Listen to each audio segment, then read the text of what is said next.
राजा और उसकी 4 रानियों की रोचक कहानी। एक राजा की 4 रानियां थी। उसकी पहली रानी इतनी सुंदर थी कि वह उसे सिर्फ देखता रहता था। राजा की दूसरी रानी भी कम ना थी। वह इतनी सुंदर थी कि वह हमेशा उसे पास में लेकर बैठता था। राजा की तीसरी रानी उससे भी ज्यादा सुंदर थी, इसलिए राजा उसे हमेशा हर जगह अपने साथ में ले जाता था। हाँ, राजा की चौथी रानी की तरफ राजा ने कभी ध्यान नहीं दिया। ना उससे प्यार से बातें करता था, ना उसे कहीं लेकर जाता था। राजा इस चौथी रानी को हमेशा इग्नोर करता था। समय बिता राजा बूढ़ा हो गया और वह समय भी आ गया जब राजा अपनी आखिरी सांसें गिन रहा था। अपने आखिरी समय में राजा ने अपनी पहली रानी को अपने पास बुलाया और पूछा कि क्या वह उसके साथ मरने के बाद भी जाएगी। रानी ने साफ साफ मना कर दिया और कहा वह राजा के साथ कहीं नहीं जाने वाली। राजा को बड़ा दुख हुआ। फिर राजा ने दूसरी रानी को अपने पास बुलाकर यही सवाल किया। दूसरी रानी ने राजा से कहा कि वह शमशान तक उसके साथ जाएगी, उससे आगे नहीं। राजा को अपनी तीसरी रानी से बड़ी आस थी। उसने तीसरी रानी को भी जब यही सवाल किया तो तीसरी रानी ने कहा कि वह राजा के मरने के बाद किसी और के साथ चली जाएगी।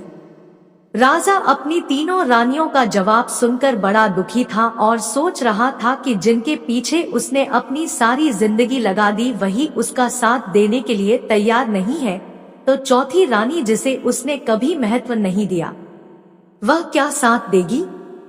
चौथी रानी खुद ही राजा के पास आई और राजा के बिना पूछे ही उससे कहने लगी कि वह हर उस जगह जाएगी जहां राजा जाएगा।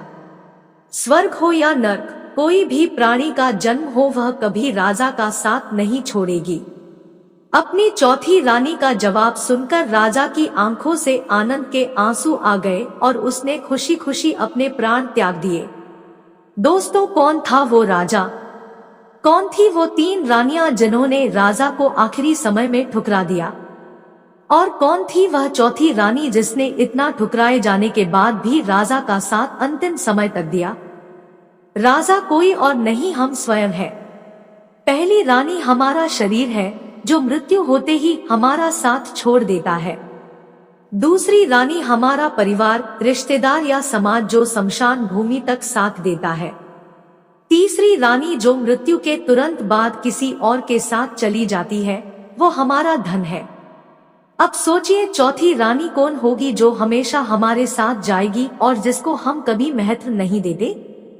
वो रानी है सद्भावना और निस्वार्थ भाव से किए गए पुण्य कर्म। कहानी अच्छी लगी हो तो वीडियो को लाइक और चैनल को सब्सक्राइब कर दे ताकि ऐसी ही वीडियोस आपको मिलती रहे।